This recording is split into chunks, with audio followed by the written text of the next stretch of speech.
So over our odyssey of 7 years, there's been a couple of horror stories, hasn't there? I've copped it, You've copped it. but they're good stories to tell now that I'm past it emotionally. Are we comfortable to talk about a couple of them? There's one that always sticks with me. Yeah. And it's not even the worst, but I think it's because it was the first one. It's just stuck with me almost 3 years later. When I first started, I would say like a month and a half into TRS, I had such a good candidate. He was amazing. And, you know, my client at the time loved him. And before, I just need to confirm with everyone that when I get a new client on board, I always check with them.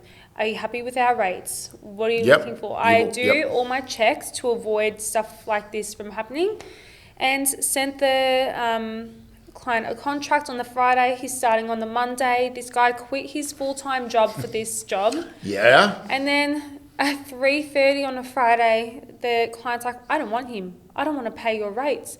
And I'm thinking, what about 2 weeks ago when you were like, yep, you know, I love this guy. I want to get him on board. Your rates are fine. Then I had to give this guy the bad news when he's quit his full-time job. He's talking about his family to me, so I felt guilty.